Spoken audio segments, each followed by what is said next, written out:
พูดถึง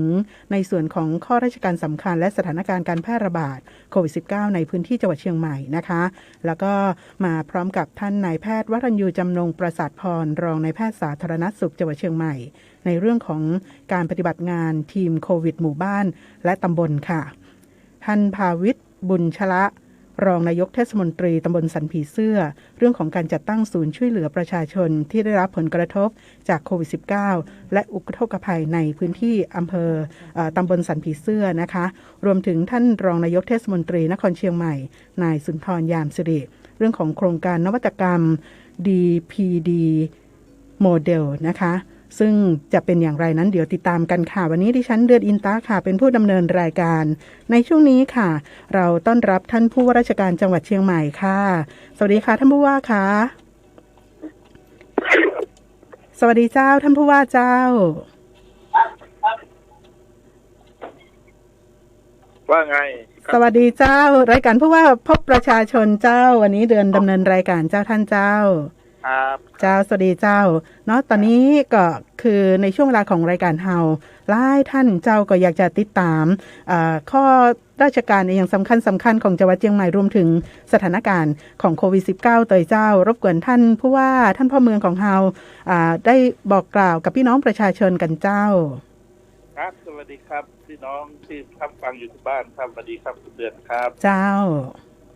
เนาะในช่วงนี้สถานการณ์เรื่องของการแพร่ระบาดโควิด -19 บ้านเฮาก็ถือว่ายังอยู่ในส่วนที่เฮาต้องเพิ่มความระมัดระวังกันมากขึ้นตอนนี้หันมีสถานการณ์ในอย่างต่างๆที่น่าเป็นห่วงเนาะดังนั้นค่ะในช่วงนี้ท่านผู้ว่ามีอย่างจะสื่อสารอู้จากกับพี่น้องประชาชนเพิ่มเติมในช่วงเวลาของเฮาเจิญได้เลยนะเจ้าท่านเจ้าครับพี่น้องครับช่วงนี้นะครับสถานการณ์โควิดที่บ้านเรานะครับมันเริ่มมีการแพร่ระบาดในวงกว้างนะครับถ้าเราดูนะครับแล้วรอบช่วงเดือนเมษามาเนี่ยนะครับเอาใช้เวลาประมาณเดือนหนึ่งนะครับในการที่จะควบคุมสถานการณ์นะครับในเดือนพฤษภานะครับเราก็มีมาตรการในการที่จะดูแลนะครับจนกระทั่งเดือนมิถุนาเนี่ยตัวเลข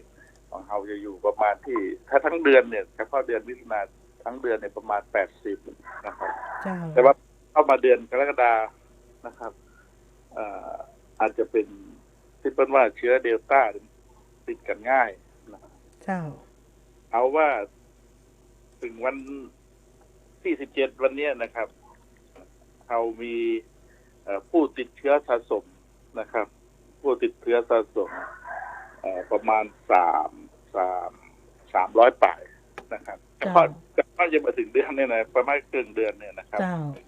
เหตุที่เป็นอย่างนั้นนะครับก็ลองถามทางทีมคุณหมอดูนะครับเพิ่นก็บอกว่ามันเป็นลักษณะว่าคนบ้านเฮาเนี่ยนะครับคนบ้านครับไปพื้นที่สีแดงเข้มมานะครับสีแดงมาแล้วระหว่างทางกับปฏิบัติตามมาตรการดีนะครับแต่ว่าพอไปอยู่พื้นที่สีแดงเข้มเนี่ยมันจะมีช่วงหนึ่งนะครับที่อาจจะมีการกินเข้ากินอย่างนี้นะครับแล้วมีโอกาสที่จะรับเชื้อพอรับเชื้อมาเนี่ยอาการมันแบบปรากฏนะครับพอมาถึงบ้านนะครับหรือมาอยู่กับกลุ่มคนที่สนิทกับญาติกันระแวกบ้านเดียวกันนะครับการทำกิจกรรมร่วมกันนะครับบางทีเราอาจจะไม่ได้ระมัดระวังในเรื่องของมาตรการอนามัยส่วนบุคคลโดยเฉพาะการกินข้าวด้วยกันนะครับบางที่อาจจะมีการสังสรรค์เลยกันไปกินเหล้าหรืออย่างนั้นปฏิกันโดยบ่รู้ตัวนะครับที่สำคัญก็คือพอบ่รู้ตัวเนี่ยพอไปทำงานนะครับในหมู่กลุ่มคนที่รู้จักกันเป็นอย่างดีนะครับเราก็บ่ได้ระวังตัวเหมือนกันนะครับหรือไปบ้านแล้วนะครับกินข้าวกับคนในบ้านนี่เลยนะครับเจ้าตอนกับ มีโอกาสทำกิจกรรมร่วมกัน โดยได้ระมัดระวังในเรื่องการอนามัยส่วนบุคคลนะครับสวมหน้ากากล้างมืออย่างทั้งหลายเนี่ยนะครับก็มันกระติดนะฮะจากคนในบ้านนะครับกลุ่มคนในบ้านละอ่อนคนเฒ่าทั้งหลายติดหมดเลยนะครับติดในหมู่กลุ่มคนที่ทำงานด้วยกันเจ้าแล้วก็ขยายวงออกไปที่ชุมชนอย่างเราจะได้ยินนะครับที่เป็นแบบคลัสเตอร์อย่างทั้งหลายนะครับจากในรอบเดือนเมษามาถึงเดียวเนี่ยนะครับเรามีทั้งหมดเรา33คลัสเตอร์นะครับเจ้าขณะนี้นะครับคลัสเตอร์ที่กำลังเฝ้าระวังนะครับในคลัสเตอร์ต้นๆเนี่ยก็ได้ดำเนินการควบคุมการแพร่ระบาดสำหรับคลัสเตอร์นั้นๆไปหมดแล้วนะครับก็จะไม่ใช่หมดทั่วสมัย23นะ23คลัสเตอร์เนี่ยนะครับสามารถควบคุมได้มีคลัสเตอร์ที่เฝ้าระวังต่อที่ก็ประมาณ10คลัสเตอร์นะครับที่ยังต้องเฝ้าระวังอยู่นะครับเช่นลงคลัสเตอร์ล่าสุดเลยนะครับโรงเรียนที่จอมตองอีกอันหนึ่งก็คลัสเตอร์เก็บลำไยที่แม่สอยนะครับอีกอันหนึ่งก็คลัสเตอร์ร้านนวดสปาแถวท่าแพนะครับคลัสเตอร์ที่ค่อนข้างดังเพราะคนนักมากนะครับเพราะมันติดจากคนที่มาส่งดอกส่งพันในเวียงนะครับอาจจะเจอสัมผัสกับกลุ่มเสี่ยงที่มาจากพื้นที่แดงเข้มนะครับเพราะการเมืองใหม่เหมือนการที่มีการส่งนะครับปิกไปก็ถ้าดูจากเครือข่ายของผู้ติดเชื้อนะครับที่เป็นหมอไปทำเป็นวงมาเนี่ยนะครับ2คนนะครับลงมาขึ้นไปถ้าจะต้องมีการติดเข้าด้วยกันนะครับเพราะว่ามันไปติดในกลุ่มเพื่อนเจ้าพอติดในกลุ่มเพื่อนนะครับก็ไปติดคนในบ้านเป็นละอ่อนนักเรียนละอ่อนนักเรียนมาโรงเรียนก็มาติดละอ่อนนักเรียนนะครับซึ่งตรงนี้เนี่ยก็มันเป็นไปลักษณะอย่างที่เล่าให้พี่น้องฟังเมื่อกี้นะครับมีคลัสเตอร์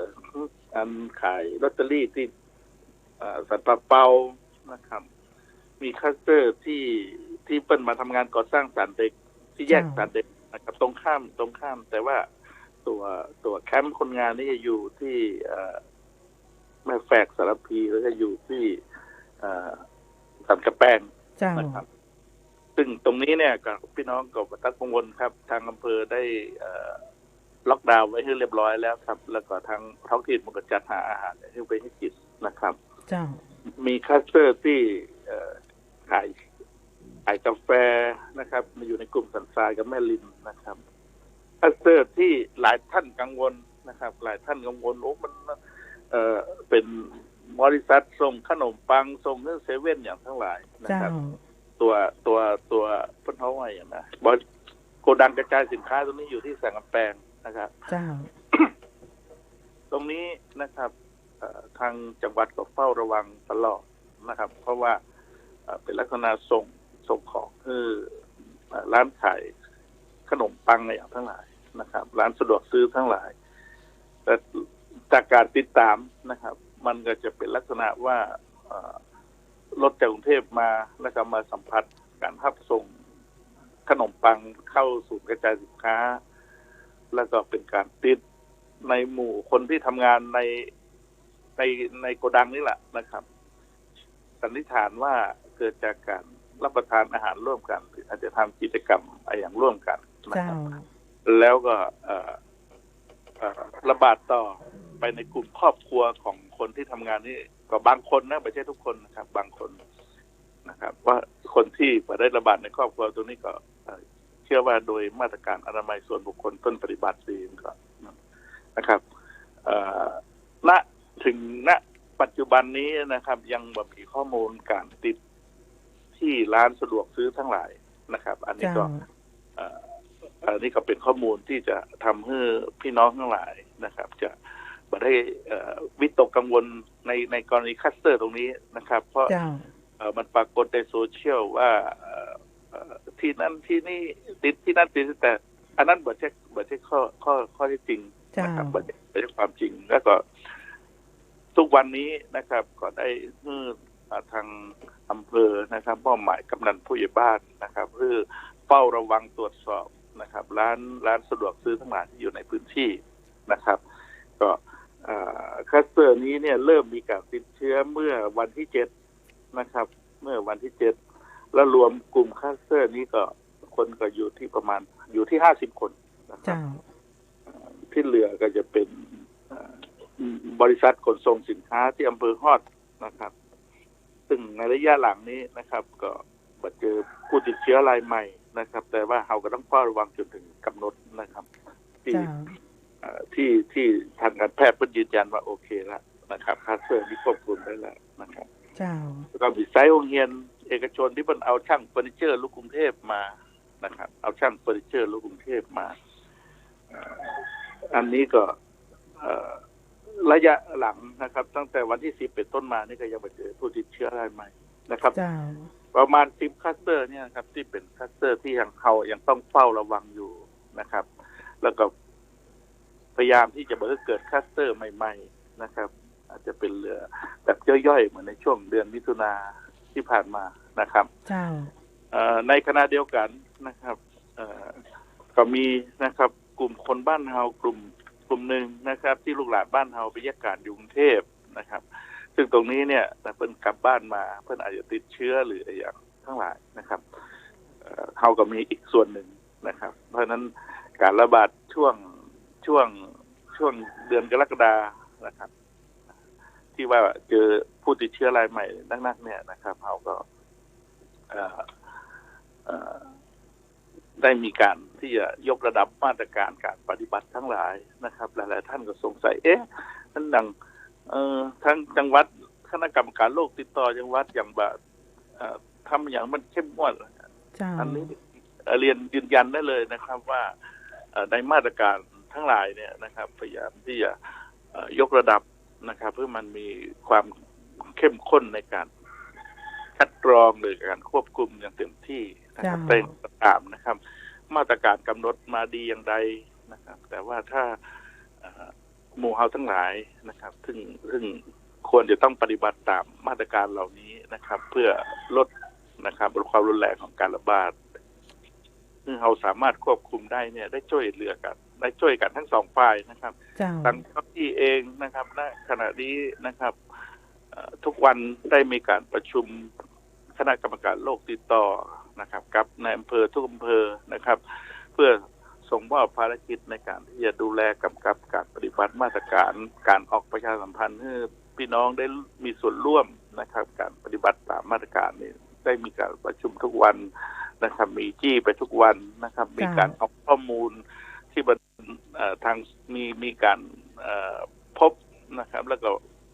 วิตกกังวลในโซเชียลทั้งหลายนะครับแจ้งให้ในอำเภอท้องที่แต่พื้นที่เนี่ยนะครับได้ดำเนินการนะครับสิ่งที่สำคัญก็คือนะครับอยากจะให้การแจ้งเรื่องของการปฏิบัติตาม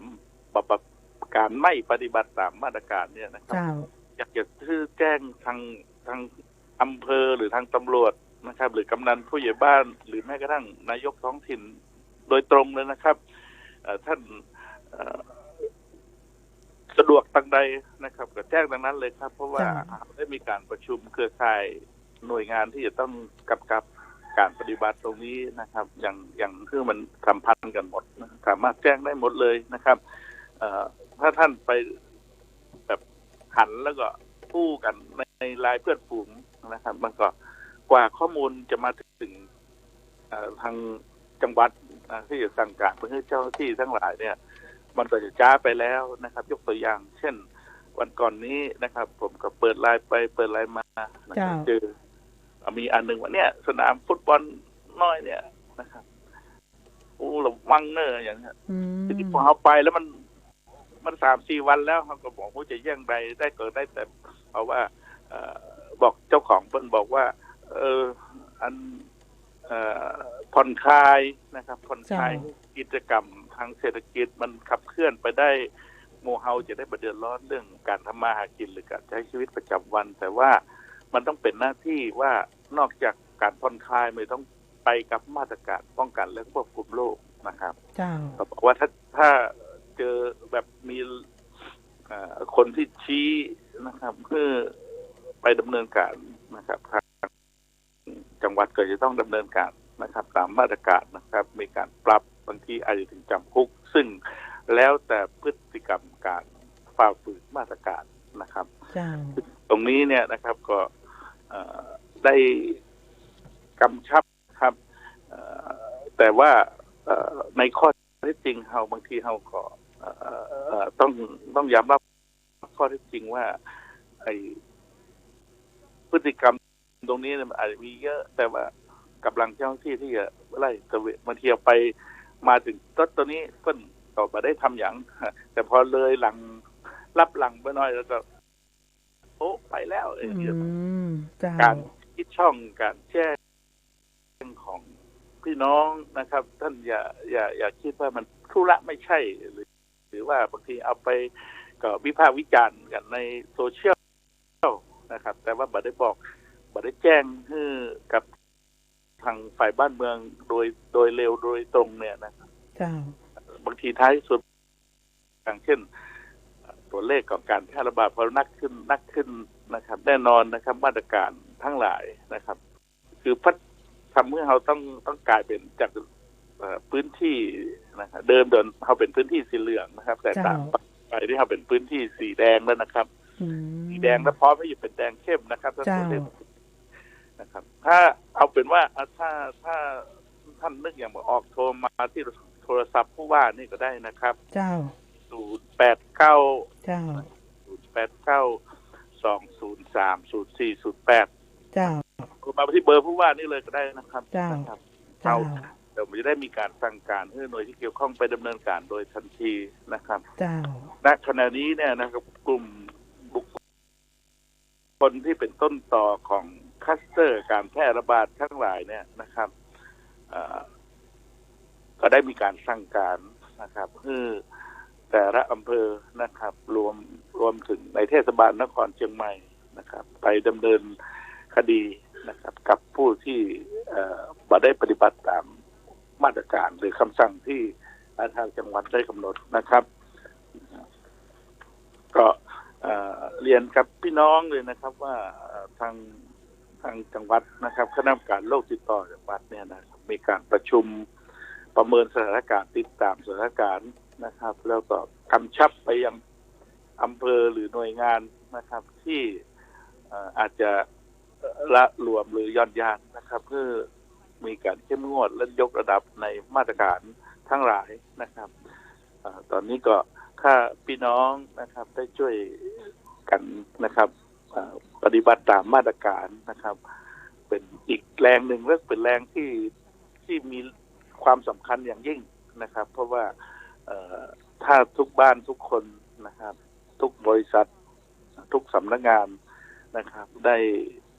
ปฏิบัติตามมาตรการอย่างเข้มงวดนะที่เป็นว่าสมัยใช้คำว่ายกการสูงขึ้นสูงสุดๆเลยนะเจ้าผมเชื่อว่าเราจะสามารถควบคุมการแพร่ระบาดได้โดยเร็วแล้วก็กดตัวเลขของเขาให้มันสามารถลดจากสีแดงมาเป็นสีเหลืองแล้วเป็นสีเขียวนะครับ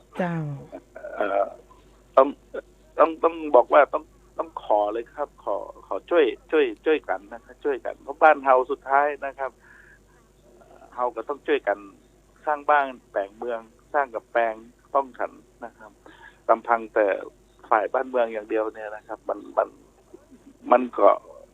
ได้ผลในระดับหนึ่งนะครับแต่ว่าจะให้มันได้ผลเต็มที่อย่างรวดเร็วนะครับอย่างรวดเร็วเนี่ยนะครับเอาขอเป็นการช่วยกันนะครับเหมือนสมัยก่อนเขามีงานบุญเนี่ยเขาข้าวหม้อแกงหม้อเนี่ยนะครับก็ต้องนัดใช้ที่เดียวนะครับก็ต้องขอบคุณนะครับแล้วก็บอกพี่น้องเลยนะครับว่าคณะกรรมการโรคติดต่อจังหวัดนะครับทุกวันนี้แยกการทุกวันนะครับ อาจจะมาสังเกตการประชุมประเมินสถานการณ์อย่างที่สารกลางได้นะครับประชุมทุกบ่ายสามครับในขณะเดียวกันทีมงานย่อยของคุณหมอนะครับรวมกับทีมงานย่อยของฝ่ายปกครองฝ่ายท้องถิ่นนะครับกับเปิ้ลกับประชุมกันที่หมู่บ้านนะครับถ้าหมู่บ้านไหนนะครับพี่น้องเห็นว่าฝ่ายที่ผมว่าเลยนะครับที่ต้องทำงานในการท้องถิ่นคุณหมอฝ่ายได้ยการนะครับโทรมาเลยครับนะครับอันนี้แล้วก็ทางจังหวัดนะครับก็จะได้เข้มงวดยกระดับต่อไปครับเพราะว่าการที่เขามีการแพร่ระบาดแล้วมันถูกยกระดับเป็นสีแดงเข้มอย่างเนี้ยนะครับมันก็จะทบกับในเรื่องการทำมาหากินนะครับกระทบในเรื่องของการใช้ชีวิตประจำวันของพี่น้องสุดท้ายนะครับมันวนมามันก็เดือดร้อนเหมือนกันหมดทุกคนนะครับเพราะฉะนั้นก็อยากจะได้เป็นนะครับเขาทำการนี้ตัวกันแล้วกันนะครับทำการนี้ตัวกันทั้งฝั่งทางบ้านเมืองทางราชการทั้งหลายนะครับกับพี่น้องนะครับเพราะความเดือดร้อนจากตรงนี้มันกระทบเรื่องการทำมาหากินแล้วก็วันทำให้ครอบครัวแต่ละครอบครัวนะครับก็รายได้มันก็หายไปนะครับซึ่งกระเดียวต่อจากนี้ก็มีทางฝ่ายที่นะครับจะมาช่วยเหลือเยียวยาอย่างทั้งหลายนะครับมาตรการที่บาทจะช่วยเปิ้ลเกิดอย่างที่รายละเอียดครับวันนี้ก็ขอบคุณคุณเดือนนะครับขอบคุณขอบพระคุณท่านผู้ว่าราชการจังหวัดเชียงใหม่เจ้าขอบพระคุณเจ้าสวัสดีเจ้าท่านผู้ว่าราชการจังหวัดเชียงใหม่นะเจ้าท่านเจริญฤทธิ์สงวนสัตว์ซึ่งท่านก็ได้ฮือหมู่เฮาในเจ้าช่วยกันเพื่อที่จะทำให้สถานการณ์แพร่ระบาดของโควิด -19 บ้านเฮาอยู่ในระดับที่บากสูงขึ้นนะเจ้าถ้าสูงขึ้นเฮาเป็นสีแดงเข้มอย่างเงี้ยมาตรการอย่างต่างๆก็จะต้องตึงขึ้นนะเจ้าแต่ถ้าหากว่าเฮาช่วยกันนะเจ้าอย่างที่ปอจะผ่อนคลายอย่างได้ถ้าสถานการณ์มันคลี่คลายไปอย่างเงี้ยเนาะเฮาก็จะมีบรรยากาศของการใช้ชีวิตที่ผ่อนคลายนักขึ้นนะเจ้าขึ้นอยู่กับหมู่เฮาเขาต้องช่วยกันนะเจ้าคณะกรรมการทุกฝ่ายก็ทำงานกันอย่างเข้มข้นกันเลยทีเดียวซึ่งตั้งแต่คณะกรรมการควบคุมโรคจังหวัดเชียงใหม่อย่างเงี้ยเนาะแล้วก็เฮายังมีในส่วนของทางเจ้าหน้าที่นะเจ้าที่เปิ้ลปฏิบัติงานในหมู่บ้านในชุมชนกันตยนะเจ้าซึ่งเกี่ยวกับเรื่องของการทำงานของทีมโควิดหมู่บ้านตำบลเนี่ยก็จะมีต่างท่านรองนายแพทย์สาธารณสุขจังหวัดเชียงใหม่นายแพทย์วรัญยูจำนงประสาทพรนะเจ้าที่จะมาอู้จากกับเฮาเจ้าสวัสดีค่ะท่านรองนายแพทย์ค่ะครับสวัสดีครับคุณเดือนครับค่ะเนาะตอนนี้เมื่อครู่นี้ท่านผู้ว่าราชการจังหวัดเชียงใหม่ก็ได้ให้ข้อมูลในเรื่องของสถานการณ์แล้วก็รวมถึงการปฏิบัติงานของทางเจ้าหน้าที่นะคะในช่วงนี้ก็คงจะเรียนเชิญทางท่านรองนายแพทย์สาธารณสุขนะคะได้พูดถึงการทำงานของทีมโควิดหมู่บ้านและตำบลค่ะซึ่งเราถือว่ามีความสำคัญมากๆเลยค่ะครับก็อย่างที่ท่านผู้ว่าราชการจังหวัดได้นำเรียนนะครับว่าในตอนนี้นะครับจากการที่เป็นการกระจายในกลุ่มของผู้ที่เดินทางมาจากพื้นที่ต่างๆซึ่งทางจังหวัดเองก็พยายามควบคุมในช่องทางต่างๆไม่ว่าจะเป็นสนามบินท่ารถไฟหรือที่สถานีขนส่งนะครับแต่อย่างไรก็ตามเราไม่สามารถที่จะดำเนินการอันนี้ได้ทั้งหมดโดยเฉพาะในกลุ่มที่มาทางรถยนต์อย่างนี้นะครับทีมโควิดหมู่บ้านที่ประกอบด้วยทางปกครองนะครับทางอสม.เจ้าหน้าที่ผู้ใหญ่ด้านกำนันนะครับแล้วก็ท้องถิ่นก็ได้ช่วยกันร่วมมือกันในการที่จะสอดส่องดูแลนะครับในการที่จะค้นหาผู้ที่มาจากพื้นที่ต่างๆนะครับไม่ว่าจะเป็นเรื่องของเดินทางกลับมาภูมิลำเนาหรือว่าเข้ามาทำงานในลักษณะที่ตอนนี้คลัสเตอร์ที่ได้เกิดขึ้นที่สวนลำไยอย่างที่ท่านผู้ว่าได้นำเรียนไปแล้วนะครับก็เป็นส่วนนั้นก็จะเป็นอันที่ไปพบโดยทีมงานของโควิดชุมชนนะครับที่มีกลุ่มคนที่มาทำงานเนี่ยมีอาการป่วยนะครับเราก็จะเอานำเขาเข้ามาตรวจนะครับค่ะก็จะ จะมีความเข้มข้นครับมีกลุ่มก้อนมีอะไรต่างๆที่ตอนนี้ที่เราเจอกันส่วนใหญ่ก็จะเป็นเกิดขึ้นในชุมชนแล้วก็เป็นคลัสเตอร์ใหญ่ๆด้วยนะคะค่ะตรงนี้ค่ะท่านรองนายแพทย์คะหลายคนอาจจะสงสัยว่าคณะกรรมการโควิดหมู่บ้านหรือว่าทีมโควิดหมู่บ้านตำบลเนี่ยมีใครบ้างอะค่ะครับจริงๆในกระบวนการของการดูแลนะครับมันก็จะมีในกลุ่มของถ้าเป็นตามโครงสร้างก็จะมีสปก.อำเภอซึ่งท่านนายอำเภอเป็นประธานนะครับและทีมชุดโควิดหมู่บ้านก็จะเป็นกำนันผู้ใหญ่บ้านนะครับเจ้าหน้าที่ของทางท้องถิ่นอบต.หรือเทศบาลเนี่ยนะครับแล้วก็อสม.ครับมีการประสานงานแล้วก็ให้มีทางโรงพยาบาลหรือทางสาธารณสุขอำเภอเป็นที่ปรึกษาทางรปภ.ที่จะร่วมกันในการที่จะหาวิธีการหรือกระบวนการที่ในการที่จะออกติดตามแล้วก็ค้นหาผู้สัมผัสอย่างเงี้ยครับค่ะก็ถือว่าอยู่ใกล้ชิดแล้วก็อยู่ในชุมชนกันเลยทีเดียวนะคะค่ะในส่วนของทางสำนักงานสาธารณสุขจังหวัดเชียงใหม่ตอนนี้เรามีความห่วงใยหรือต้องการที่จะให้พี่น้องประชาชนได้ให้ความร่วมมือในเรื่องของการป้องกันการแพร่ระบาดของโควิด -19 ยังไงบ้างคะครับก็คงมีอยู่ 2-3 ประเด็นครับประเด็นแรกก็คือเรื่องของการที่จะค้นหาผู้ที่เดินทางมาจากพื้นที่อื่นๆนะครับคงไม่ใช่แค่จำกัดเฉพาะ10 จังหวัดที่ควบคุมสูงสุดนะครับเราคงต้องดูว่าเขามาจากจังหวัดที่มีโอกาสที่จะเสี่ยงติดเชื้อหรือเปล่าโดยเฉพาะในกลุ่มของผู้ที่ทำงานที่ต้องติดต่อกับคนหลายๆคนอย่างเงี้ยนะครับเช่นเรื่องของการค้าขายการขนส่งต่างๆครับแล้วก็แรงงานที่มาจากต่างพื้นที่ครับตรงนี้ก็คงเป็นสิ่งที่เราต้องฝากให้กับประชาชนทุกคนร่วมกันช่วยกันดูแลครับส่วนประเด็นที่2ก็คงจะเป็น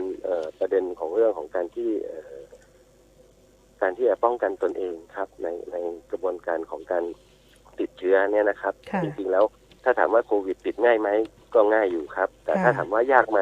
ก็อย่างของเราก็มีตัวอย่างครับคุณแม่ที่ดูแลลูกในโรงพยาบาลนะครับลูกป่วยเป็นโควิดคุณแม่ไม่ป่วยแต่คุณแม่ก็ป้องกันตัวเองใส่หน้ากากถึงแม้จะดูแลใกล้ชิดก็มีหลายๆรายที่ไม่ติดออกไปอย่างนี้นะครับเพราะฉะนั้นการป้องกันตนเองเนี่ยเป็นสิ่งสำคัญครับค่ะเป็นเหมือนที่เขาบอกว่าเป็นวัคซีนที่ดีที่สุดนะคะ ก็คือการป้องกันการดูแลตัวเองนี่แหละนะคะ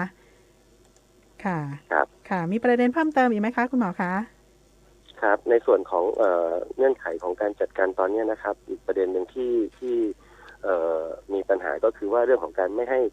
คนเข้าหมู่บ้านไม่ให้คนกลับบ้านนะครับซึ่งตรงนี้ก็จะเป็นปัญหาในการจัดการอยู่พอสมควรนะครับผมคิดว่าในส่วนทีมโควิดหมู่บ้านหรือทีมไม่ใช่ทีมเป็นประชาชนทั่วไปต้องทำความเข้าใจกับตัวโรคครับถ้าเขาอยู่ที่บ้านของเขาแล้วเราจะจัดระบบในการที่จะดูแลเขายังไงนะครับอันนี้ไม่ใช่คนป่วยนะครับจะเป็นคนที่เดินทางมาจากพื้นที่เสี่ยงเป็นคนกลุ่มเสี่ยงทำยังไงไม่ให้เขาพบปะกับคนอื่นๆนะครับในช่วง14 วันที่จะต้องควอรันทีนไว้อย่างเนี้ยนะครับก็ทีมชุมชนจะช่วยกันอย่างไรให้เขาอยู่ได้นะครับมีการจัดเตรียมอาหารให้เขาอยู่ข้างในไม่ต้องออกมาสัมผัสกับคนในชุมชนอย่างเงี้ยนะครับถ้าช่วยกันดูแลอย่างเงี้ยก็จะลดปัญหาของการแอบซ่อนหลบซ่อนตัวนะครับเราคงไม่ได้บอกว่าจะให้เขามากักกันโดยพื้นที่ส่วนกลางซึ่งกำลังเจ้าหน้าที่ก็คงจะไม่สามารถให้ดูแลได้นะครับในอนาคตนะครับตอนนี้ยังน้อยอยู่ก็ยังพอไหวนะครับถ้ามันมีคนที่เดินทางมามากขึ้นหรือคนที่มีความเสี่ยงเพิ่มขึ้นโดยที่ชุมชนไม่ช่วยกันดูแลเนี่ยมันก็จะล้นจนไม่สามารถดำเนินการได้นะครับก็คิดว่าตรงนี้คงเป็นสิ่งที่ประชาชนต้องร่วมกันครับในการที่จะจัดหมู่บ้านให้พร้อมกับการดูแลคนที่เข้ามาครับไม่ให้ป้องกันไม่ให้เขาเข้านะครับเมื่อวานนี้ก็มีเคสกรณีลูกจะไปดูแลคุณพ่อก็ไปไม่ได้ไม่ให้เข้าพอจะกลับที่พักเดิมก็ไม่ได้เพราะถือว่าไปพื้นที่เสี่ยงมาอะไรเงี้ยนะครับมันก็เป็นปัญหาในการจัดการครับผมค่ะมีคำถามจากผู้ที่ติดตามทางเพจสวทเชียงใหม่ PRD ด้วยนะคะบอกว่าโอกาสในการที่เราจะได้มีวัคซีนให้กับคนที่อายุต่ำกว่า18 ปีเนี่ยมีโอกาสมากน้อยแค่ไหนเขาอยากให้มีอะค่ะเป็นไปได้มากน้อยแค่ไหนคะคุณหมอคะครับจริงๆเราก็อยากให้มีครับแต่เนื่องจากว่าตัววัคซีน ในปัจจุบันนะครับเป็นวัคซีนที่ไม่ว่าจะยี่ห้อไหนหรือตัวไหนเป็นวัคซีนที่ใช้ในภาวะฉุกเฉินคือเป็นวัคซีนใหม่ทั้งหมดนะครับที่กรณีที่ไม่ให้ในเด็กต่ำกว่า18 ปีก็เนื่องจากว่าเราก็ไม่ทราบว่าผลข้างเคียงหรือผลกระทบในระยะยาวจะเป็นอย่างไรนะครับตอนนี้ก็มีหลายๆวัคซีนที่เหมือนกับว่าถูกอนุญาตให้ใช้แต่จริงๆอนุญาตให้ใช้ในข้อมูลที่มีในปัจจุบันนะครับเพราะฉะนั้นเราก็ยังมีความกังวลอยู่พอสมควรครับที่จะฉีดวัคซีนให้กับกลุ่มเด็กนะครับไม่ว่าจะเป็นยี่ห้ออะไรผมก็เชื่อว่าในความรู้ขณะนี้นะครับยังมีไม่เพียงพอที่จะให้เขาเพียงแต่ว่าในตัวที่เขาทางไม่ว่าจะเป็น WHO หรือไทยที่อนุญาตเนี่ยก็เป็นลักษณะของการที่ทำตามข้อมูลที่มีในปัจจุบันนะครับคล้ายๆกับซีโนแวคเมื่อก่อนนี้ไม่ให้ในผู้สูงอายุพอข้อมูลเรียนรู้มาส่วนหนึ่งว่าให้ในผู้สูงอายุค่อนข้างจะมีความปลอดภัยก็ประกาศออกมาว่าสามารถใช้ได้อย่างนี้ครับอันนี้ก็เช่นเดียวกันเพียงแต่ว่าถ้าในเด็กและเยาวชนซึ่งความเสี่ยงในการที่จะป่วยหนักเนี่ยค่อนข้างน้อยนะครับยกเว้นกลุ่มที่อาจจะเสี่ยงจริงๆอย่างเช่นเป็นเด็กอ้วนหรือมีโรคประจำตัวอะไรต่างๆก็คิดว่าอาจจะเป็นกลุ่มนั้นมากกว่าแต่ถ้าเป็นเด็กที่แข็งแรงดีเนี่ยนะครับผมก็คิดว่ากระบวนการของการที่จะให้วัคซีนในเด็กต่ำกว่า18น่าจะต้องรอความข้อมูลที่มันมากขึ้นกว่านี้อีกอย่างนี้นะครับค่ะขอบพระคุณค่ะขอบพระคุณท่านรองนายแพทย์สาธารณสุขจังหวัดเชียงใหม่ท่านนายแพทย์วรัญญูจำนงประสาทพรค่ะขอบพระคุณมากค่ะสวัสดีค่ะสวัสดีครับค่ะก็ได้ข้อมูลนะคะในเรื่องของการปฏิบัติงานของทีมโควิดหมู่บ้านและก็ตำบลนะคะรวมถึงการปฏิบัติงานอื่นๆของเจ้าหน้าที่ทางสาธารณสุขรวมถึงคำถามของท่านผู้ชมผู้ฟังนะคะที่ฝากมาด้วยนะคะก็ได้นำเสนอแล้วก็สอบถามให้เรียบร้อยแล้วนะคะขอบพระคุณมากๆเลยค่ะแล้วก็ในช่วงต่อไปเราจะพูดถึงในเรื่องของการจัดตั้งศูนย์ช่วยเหลือผู้ที่ได้รับผลกระทบจากโควิด -19 แล้วก็อุทกภัยในพื้นที่สันผีเสื้อค่ะซึ่งวันนี้ท่านรองนายกเทศมนตรีตำบลสันผีเสื้อนะคะคุณภาวิทย์บุญชละนะคะอยู่กับเราค่ะสวัสดีค่ะครับสวัสดีครับท่านผู้ดำเนินรายการและท่านผู้ฟังครับผมเจ้าพูดถึงในเรื่องของสถานการณ์ตอนนี้เนาะมีคนต่างจังหวัดเองต่างๆที่เปิ้ลก็เดินทางเข้ามาบางคนอาจจะเป็นผู้ป่วยบางคนก็บ่ได้เป็นผู้ป่วยเป็นคนว่างงานอย่างเงี้ยเนาะดังนั้นค่ะในตอนนี้บอกว่าในส่วนของทางเทศบาลตำบลสันผีเสื้อเนี่ยเขามีมาตรการในการช่วยเหลือพี่น้องประชาชนในพื้นที่รวมถึงคนได้รับความเดือดร้อนหมู่นี้จะได้พ่องเจ้าครับสำหรับเทศบาลตำบลสันผีเสื้อนะครับเราเนี่ยได้จัดตั้งศูนย์ช่วยเหลือประชาชนนะครับมาตั้งแต่ในโควิดรอบแรกแล้วสันผีเสื้อเนี่ยเรามีศูนย์เรียนรู้เศรษฐกิจพอเพียงนะครับที่เราจะปลูกผักพืชผักเศรษฐกิจพืชผักสวนครัวต่างๆนะครับที่เรามีส่งเสริมในตำบลอยู่แล้วนะครับพอเกิดช่วงวิกฤตโควิดเนี่ยก็ได้เป็นห่วงเป็นใยชาวบ้านนะครับว่าในสภาวะว่างงานในสภาวะติดตกงานอย่างนี้เนี่ยบาสามารถจะช่วยเหลือตัวเก่าจุนเจือครอบครัวตัวเก่าได้นะครับก็เลยได้หารือท่านผู้ว่าก็เลยมีแนวความคิดว่าในส่วนของศูนย์เรียนรู้เราเนี่ยมันสามารถเกิดการ จ้างงานได้นะครับผู้ที่ตกงานหรือผู้ที่ได้รับผลกระทบจากวิกฤตโควิดในครั้งนี้เนี่ยเข้ามาเรียนรู้นะครับเข้ามารับการจ้างงานได้จากเทศบาลได้นะครับก็มีการปลูกพืชผักสวนครัวไปคนที่เคยมาปลูกก็เรียนรู้ไปด้วยกันนะครับก็ทำให้ช่วยในส่วนของคนที่ได้รับผลกระทบไปพอสมควรครับผมแล้วก็ผลผลิตที่เราได้จากในโครงการนี้นะครับเมื่อล่าสุดอาทิตย์ที่แล้วโดยท่านผู้ว่าเจริญฤทธิ์สงวนทรัพย์นะครับก็ได้มาร่วมเปิดศูนย์ที่ช่วยเหลือโควิดเท่าตัวนะครับโดยเรานำพืชผักสวนครัวจากที่ในโครงการเนี่ยนะครับที่ปลูกไว้นะครับก็นำมาทำเป็นอาหารปรุงสุกนะครับเพราะว่าในส่วนของสันผีเสื้อเองเนี่ยพอโดนช่วงโควิดตัวแล้วก็อุทกภัยช่วงที่ผ่านมาตัวนะครับชาวบ้านบางส่วนเนี่ยออกบ้านออกไปไหนไม่ได้เลยน้ำท่วมน่าอินดูน่าสงสารขนาดนะครับเพราะฉะนั้นส่วนหนึ่งที่เทศบาลจะได้ ลงไปบรรเทาความเดือดร้อนของพี่น้องชาวบ้านได้ส่วนหนึ่งนะครับว่าเราได้นำอาหารนะครับ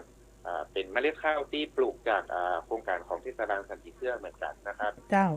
จากโครงการชาวนาน้อยนะครับเป็นข้าวสารแล้วก็นำมาหุงนะครับแล้วก็นำมาปรุงสุกเพื่อแจกจ่ายชาวบ้านในยามวิกฤตในช่วงนี้โดยนะครับเพราะฉะนั้นเนี่ยก็จะมีทั้งผักปลอดสารพิษมีไข่ไก่อารมณ์ดีจากศูนย์เฮานะครับลงไปช่วยบรรเทาพ่อแม่พี่น้องในช่วงนี้ครับผมเจ้าพี่น้องคือความสนใจแล้วก็ตื่นตัวกับโครงการนี้จะได้พ่องเจ้าพี่น้องเนี่ยนะครับบางส่วนเนี่ยก็มาขอรับเมล็ดพันธุ์พืชนะครับขอรับกล้าไม้นำไปปลูกเองที่บ้านนะครับหรือบางส่วนเนี่ยก็แต่ในส่วนที่พี่น้องที่เปิ้นว่างงานตรงงานเปิ้นก็ขอมาเรียนรู้มาขอหมุนเวียนในโครงการของเรานะครับเพื่อช่วยเหลือในรายอื่นๆต่อไปตัวนี้ครับเนาะก็ดีถือว่าเป็นการช่วยเหลือพี่น้องที่เดือดร้อนแล้วก็ยังสามารถที่จะนำไปต่อยอดเป็นอาชีพเป็นรายได้เลี้ยงตัวเก่าแล้วก็รายได้สำหรับครอบครัวตัวนะเจ้าในกรณีของตังสันผีเสื้อผู้ที่เดินทางเข้ามาหรือว่าคนติดเชื้ออย่างต่างๆที่มีกับเจ้าท่านก็มีอยู่ในบางส่วนแต่จำนวนก็เยอะนะครับเจ้าที่นั้นเนี่ยก็จะมีตึงเจ้าหน้าที่อสม.เฮาหมู่บ้านนะครับแล้วก็กองสาธารณสุขนะครับของเทศบาลตำบลสันติเสื้อนะครับก็ร่วมกับทางสปจ.เชียงใหม่นะครับก็ได้ติดตามประเมินผลผู้ที่มีกลุ่มเสี่ยงนะครับที่เข้ามาในพื้นที่แล้วก็ลงไปเยี่ยมเยียนให้กำลังใจแล้วก็คอยดูแลในเรื่องสวัสดิการเรื่องคุณภาพชีวิตต่างๆเรื่องการควบคุมโรคเรื่องเข้าป่าอาหารอะไรอย่างที่จะเข้าไปดูแลคุณภาพชีวิตเพื่อได้เราก็ลงไปติดตามดูอยู่ตลอดครับผมเจ้าก็ถือว่าเป็นการดูแลกันใกล้ชิดในเจ้าของตังพื้นที่โดยในเจ้าก็ถือว่าในส่วนของตังสันผีเสื้อเนี่ยมีการทำงานอย่างเข้มแข็งกันเลยท่านรองนายกอยากจะมีอย่างฝากถึงพี่น้องประชาชนที่ติดตามรายการผู้ว่าราชการจังหวัดเชียงใหม่พบประชาชนพ่องเจ้าครับผมในส่วนของเทศบาลสันติเสื้อนะครับก็เป็นส่วนน้อยๆเป็นจุดหนึ่งที่เรา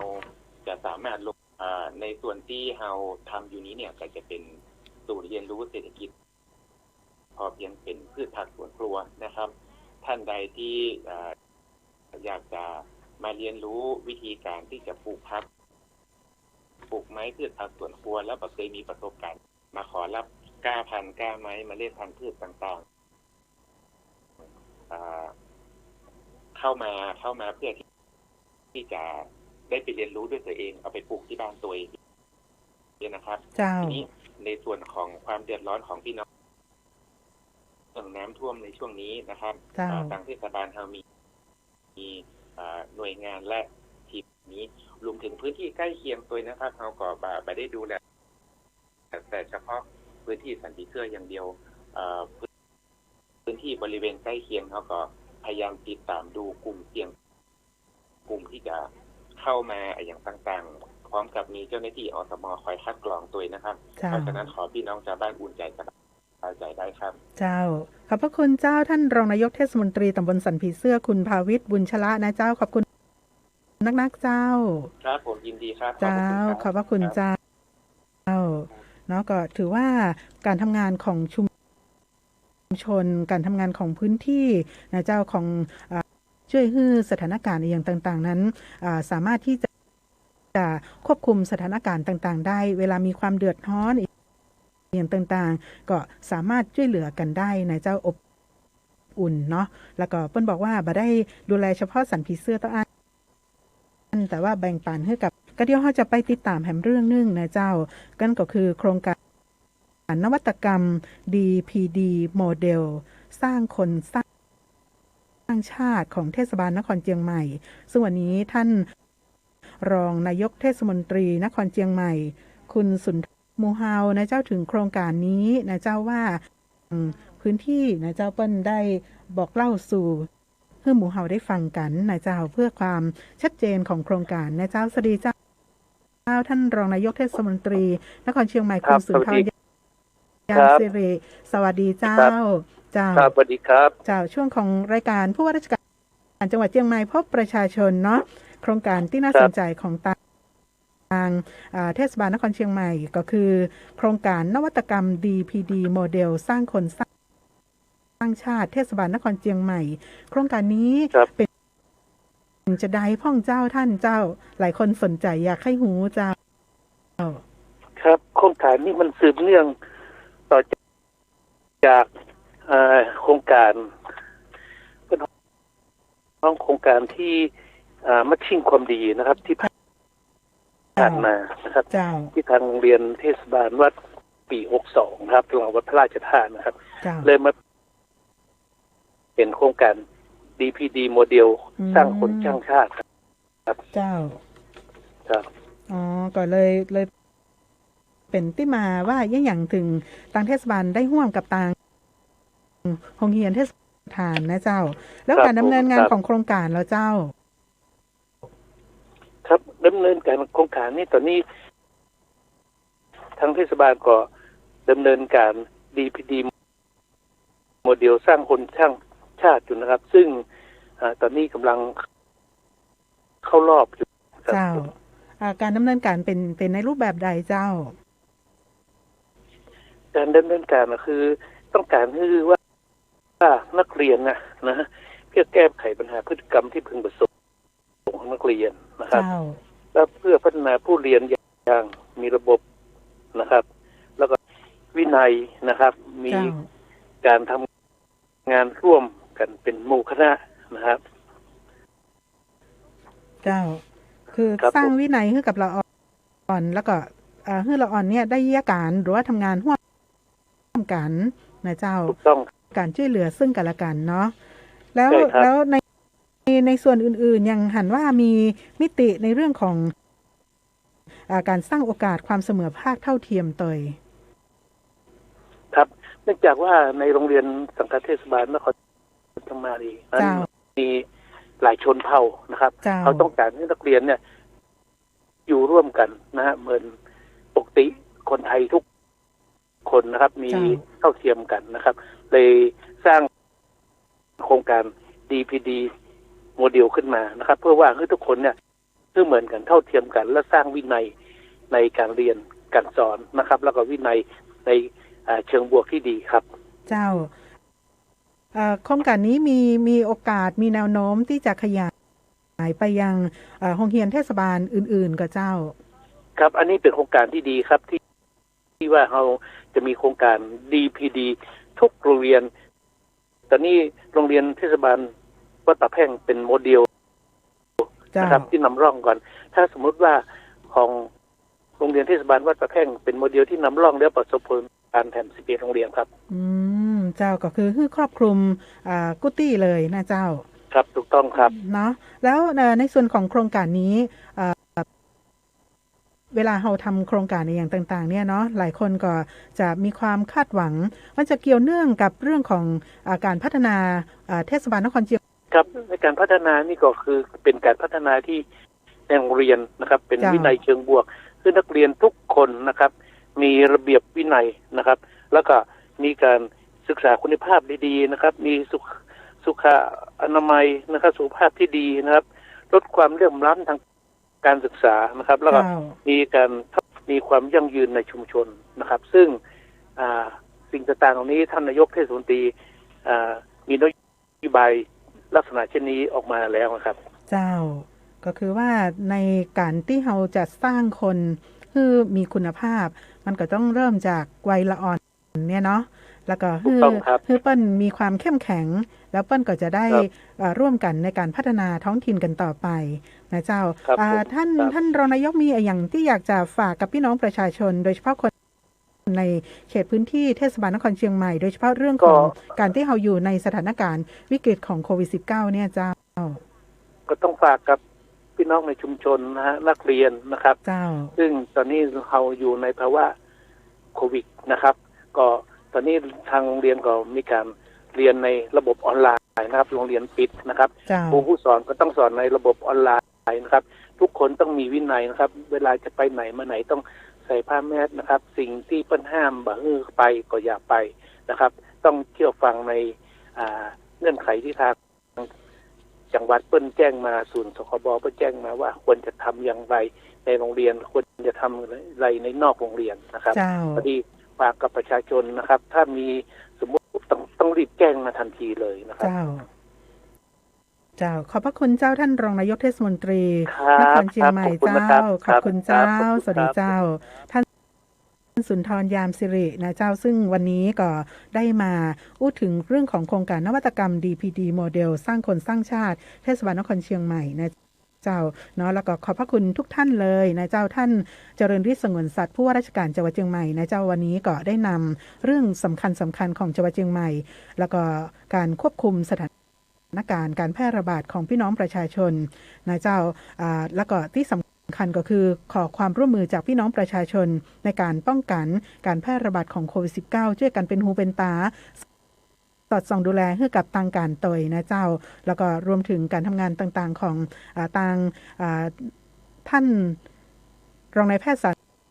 ธารณสุขในเจ้าก็ได้อู้ถึงเรื่องของการทำงานของทางสำนักงานสาธารณสุขในเจ้าร่วมกับหน่วยงานต่างๆในพื้นที่มีการดำเนินการเรื่องของโควิดหมู่บ้านตำบลนะเจ้าแล้วก็การนี้ตยนะเจ้าวันนี้ข้าเจ้าเดือนตาผู้ดำเนินรายการลาท่านผู้ฟังไปก่อนนะเจ้าแล้วเราจะปิกมาปากันกู้วันอาทิตย์นะเจ้ากับรายการผู้ว่าราชการจังหวัดเชียงใหม่พบประชาชนนะเจ้าสวัสดีเจ้า